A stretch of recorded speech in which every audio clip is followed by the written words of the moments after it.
జగన్మోహన్ రెడ్డి గారి మీద దుమ్మెత్తిపోయడం, నోటికొచ్చినట్టు ఆయన తిట్టడం. నిన్న మీరు గమనిస్తే రాష్ట్ర ప్రజలందరూ చూసి ఉంటారు. చంద్రబాబు నాయుడు కానీ, పవన్ కళ్యాణ్ కానీ ఒక రాజకీయ పార్టీ అధ్యక్షులుగానో లేక ఒక రాజకీయ పార్టీ నేతలుగానో ఒక రాష్ట్రం పట్ల వాళ్ళకి ఏదైనా బాధ్యత ఉందనుకుంటే అది ఎన్నికలకు ముందు తిట్లతో మొదలుపెట్టి తిట్లతో ముగిస్తారా? లేక మేము ఏంటి చెప్పుకునో, లేదంటే మేము చేయాలనుకుంటున్నాం, లేదా ఇక్కడ వీళ్ళు చేయలేకపోయారు, సో మేము వాళ్ళకంటే బెటర్గా మీకు ఇచ్చేస్తామని ప్రజలకు నచ్చజెప్పాలనే ప్రయత్నం చేస్తారా? అందులోనూ నిన్న 3 పార్టీలు కలిసి పెద్ద ఎత్తున మీటింగ్ పెట్టాలనుకొని అది ఫెయిల్ అయింది. That's a different issue. వాళ్ళు చెప్పిన దానికి అక్కడ జరిగిన దానికి అది డిఫరెంట్ ఇష్యూ. అక్కడికి వచ్చి మాట్లాడిన మాటలన్నీ కూడా ఎల్లో మీడియా అంటే ఈనాడు కానీ, ఆంధ్రజ్యోతి కానీ, లేదా వాళ్ళ ఛానల్స్లో కానీ బ్యానర్ హెడ్డింగ్లో, టాప్ స్టోరీలో పేరుతో 5 ఏళ్ల పాటు అబద్ధాలు ఏదైతే వండి వారుస్తూ పెట్టారో అవన్నీ పెట్టి వాటిని వల్లెవేసినట్టుంది. ఆ లక్షణాలన్నీ ఏవైతే వాళ్ళల్లో ఉన్నాయో, ఏవైతే వాళ్ళ స్టోరీలు రాశారో ఆ పైత్యం అంతా కూడా అక్కడ కక్కేసినట్టుంది తప్ప జగన్మోహన్ రెడ్డి గారి మీద వాస్తవాన్ని అయితే అది ప్రతిబింబించదు. వాళ్ళ హాల్యూసినేషన్స్లో వాళ్ళు కొట్టుకుంటున్నారు. ఇన్నాళ్ళు మేము అన్నాం కాబట్టి ఇది నిజం అనుకుంటున్నారు. మేము ఏదైతే అన్నామో, మేము నమ్ముతున్నామో, మేము చెప్పిందే నిజమని అనుకొని వాళ్ళంతటా వాళ్ళు చెప్పి ఆత్మతృప్తి పొందినట్టు కనపడుతుంది. ప్రజలు ఆలోచించారని ఎందుకు అనుకుంటారు? నాకు అర్థం కాదు. జనం ఆలోచించాలా. నిన్న అక్కడ సాక్షాత్తు ప్రధానమంత్రి వచ్చారు. ఆయన ఏ పార్టీ వాడైనా ప్రధాని. ఆ సభ జరిగిన తీరేంది? అక్కడ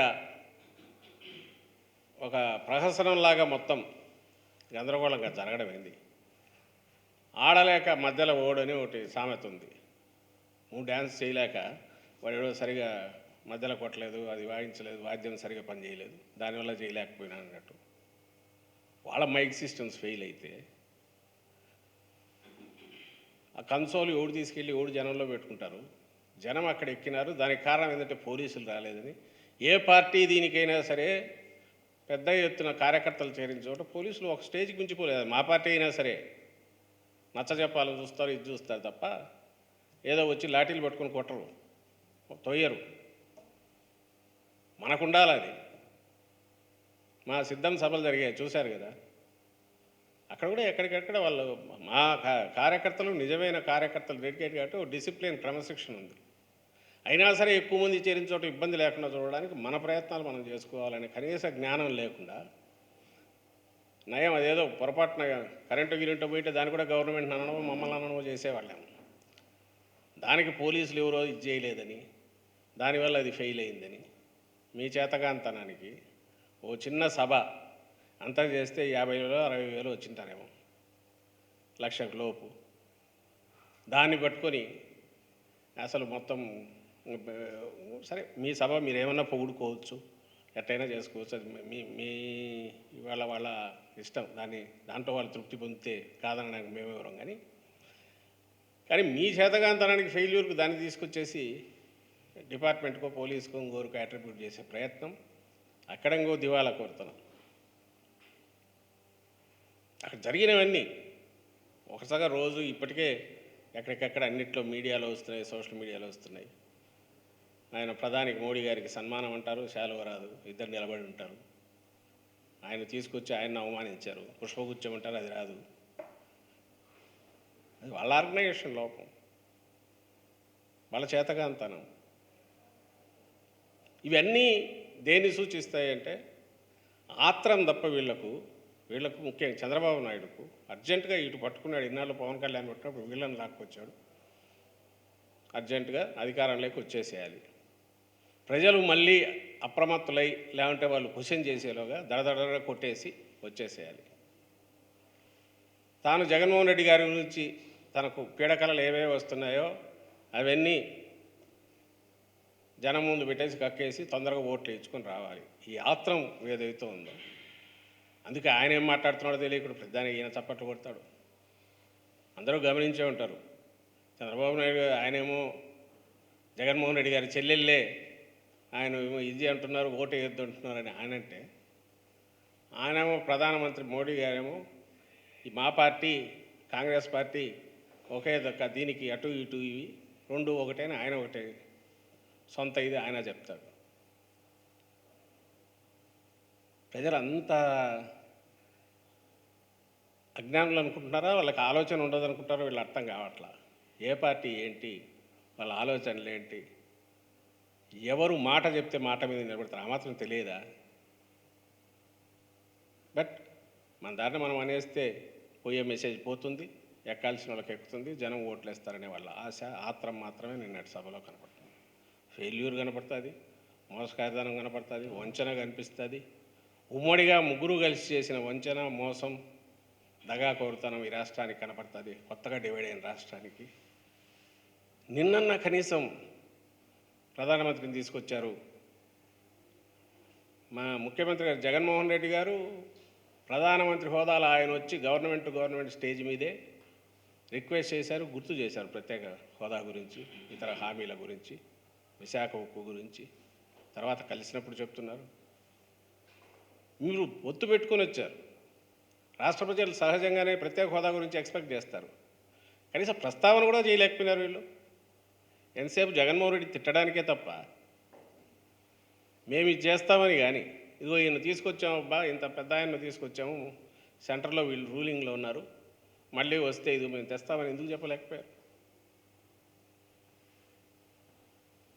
అంటే లేదు, చెప్తే పాతవన్నీ గుర్తొస్తాయనో, పాతవన్నీ అడుగుతారు జనం అని ఉందేమో తెలియదు. కానీ ప్రజలు ఆలోచించారు, నిర్ణయం కూడా చేసుకున్నారనేది మేము బలంగా నమ్ముతున్నాం. 2019కి ముందు జగన్మోహన్ రెడ్డి గారంటే ఒక హోప్, ఒక ఆశ, ఒక బలమైన నాయకుడు మమ్మల్ని లీడ్ చేయగలిగిన నమ్మకం. అది ఈరోజు ఈ 5 ఏళ్లలో మేము పెట్టుకున్న నమ్మకానికి డబుల్ ఈయన చేశారు అనే బలమైన తృప్తి ఎన్నుకున్న ప్రజలకు 151 స్థానాలు ఇచ్చినందుకు రాష్ట్ర ప్రజలకు ఈరోజు మిగిలింది. అది మేము ఎక్కడ వెళ్ళినా కానీ, పార్టీ కార్యక్రమాల్లో కానీ, ఇంకో దాంట్లో కానీ ఆ రెస్పాన్స్లో కనపడుతుంది. మీకు సిద్ధం సభల్లో కనపడిన ఉత్సాహం కానీ, రెస్పాన్స్ కూడా అక్కడి నుంచి వచ్చిందే. దాన్ని ఎవరు మార్చలేరు. నాయకుడంటే సహజంగానే ఓ రీజనల్ పార్టీ నాయకుడంటే అదే రీజనల్ పార్టీ క్యారెక్టర్ అవుతుంది. నాయకుడంటే ఒక నిజాయితీ, అలాగే ఒక స్థిరమంగా ఉండే ఒక నిబద్ధత, అంటే చెప్పిన మాట మీద ఉండడం, బద్ధుడై ఉండడం, ఇది కంటిన్యూస్గా ఉండడం. ఈ రెండు కలిస్తే ఆయన ఎక్కడైతే నాయకుడిగా ఉంటాడో, ఏ ప్రజలతో అయితే ఆయన డీల్ చేస్తున్నాడో వాళ్ళకు విశ్వాసం వస్తుంది, దాని నుంచి విశ్వసనీయత వస్తుంది. ఈరోజు ఆ విశ్వసనీయత అనేదానికి పూర్తి ఒక వారంటీ అవసరం లేని గ్యారంటీ ఏదైనా ఉంది అంటే జగన్మోహన్ రెడ్డి గారు అనేది మనకి 5 ఏళ్లలో కనపడింది. చెప్పిన దానికంటే ఎక్కువ చేశారు. వీళ్ళు ఎన్ని చెప్పినా రాష్ట్రంలో 87% ప్రజలు, 87% దాదాపు కుటుంబాలు ఏదో ఒక రూపంలో జగన్మోహన్ రెడ్డి గారు తీసుకున్న నిర్ణయం వల్ల లేదా ఆయన డైరెక్ట్ చేసిన దీనివల్ల బెనిఫిట్ అయ్యారు. ఆ బెనిఫిట్ తాత్కాలికమైంది కాదు, దాని ప్రభావం వల్ల వాళ్ళ జీవితాల్లో మంచి మార్పు వచ్చింది, వెలుగు వచ్చింది. ఎట్లా మర్చిపోతారో ఓన్ చేసుకుంటారు. ఇది వాస్తవం కనపడుతున్నది. అయితే సెంటర్లో అధికారంలో ఉన్న పార్టీతో పొత్తు పెట్టుకొని తీసుకొచ్చిన నేపథ్యంలో మళ్ళీ 2014లో ఏదైతే నాటకం వేసి భ్రమలో పెట్టాలని చేశారో ఆ రోజు చంద్రబాబు నాయుడు మళ్ళీ ఆ ప్రయత్నం చేస్తాడు. ఈ ప్రయత్నంలో ఆయన మళ్ళీ రెండోసారి మళ్ళీ మోసం చేయొచ్చని ఏదైతే అనుకుంటున్నాడో దాన్ని తిప్పికొట్టాలంటే ప్రజలు అప్రమత్తంగా ఉండాలి. జగన్మోహన్ రెడ్డి గారి పాలన ఇటుపక్క 5 ఏళ్ళు ఉంది. 14-19 మధ్య అబద్ధ హామీలతో కూటమిగా వచ్చి ఆఖరికి వచ్చేసరికి ఒక పార్టీ తెలుగుదేశం పార్టీనే మిగిలిపోయిన ఆ పాలన అది ఉంది. వాళ్ళు ఉమ్మడిగా హామీలకు బద్దులైలేరు, దానికి సంజాయిషి ఇవ్వలేదు. చంద్రబాబు నాయుడు దాని గురించి అసలు పట్టించుకోలేదు, హామీలు తుంగలో తొక్కాడు, మోసం చేశారు. రోజు ఆ పాలన ఉంది. 19-24 మధ్య జగన్మోహన్ రెడ్డి గారి పాలనలో చెప్పినవి చేయడమే కాకుండా 99% చెప్పనివి కూడా దీనికి అనుసంధానంగా ఉండేటివి, లేదా ఒక సస్టైనబుల్ సంక్షేమం నుంచి గ్రోత్కి కానీ డెవలప్మెంట్ కానీ స్టేట్కు జరిగే రకంగా చేస్తూ వచ్చినవి, ఇన్ఫ్రాస్ట్రక్చర్ కావచ్చు, ఇంకోటి కావచ్చు, కోర్ సెక్టర్స్ అన్నిటినీ డెవలప్ చేసినవి కావచ్చు, ఇవన్నీ కూడా తీసుకుంటే ఇవి మరో 5 ఏళ్ల పాటు కంటిన్యూస్గా ఉండాలన్నా ఈయననే నమ్ముకోవాలి, ఈయనే మా నాయకుడని ప్రజలు గట్టిగా అనుకున్నారు. కాబట్టి వీళ్ళు మోసం చేయడానికి మేము వచ్చినాము, మీరు సిద్ధమా అంటే మేము మోసపడడానికి మేము సిద్ధంగా లేమనేది రాష్ట్ర ప్రజలు చెప్పబోతున్నారు. ఇది వాస్తవం. Thank you. కాంగ్రెస్ వైసీపీ రెండు ఒకటే, ఓట్లు చీల్చేందుకు ప్లాన్ చేస్తారని మోడీ అంటారు. అదే నేను ఇంతకుముందు నేనే మెన్షన్ చేశాను కదా. ఇప్పుడు అటువైపు నుంచి ఆ పార్టీ కాంగ్రెస్ పార్టీ రాష్ట్ర అధ్యక్షురాలుగా ఉన్న షర్మిల గారేమో అంతకుముందు మొన్న మీటింగ్లోనే మేము బీజేపీ మేమంతా ఒకటేని ఆమె అంటారు. ఇటుపక్క ఈయనేమో ఈ రెండు ఒకటేనే ఆయన అంటాడు. రాష్ట్ర ప్రజలకైతే తెలుసు జగన్మోహన్ రెడ్డి గారు ఒకే ఒక్కరు విలక్షణమైన నాయకుడు. వైఎస్ఆర్ కాంగ్రెస్ పార్టీ ఒకే పార్టీ, 10 పార్టీలతో ప్రత్యక్షంగా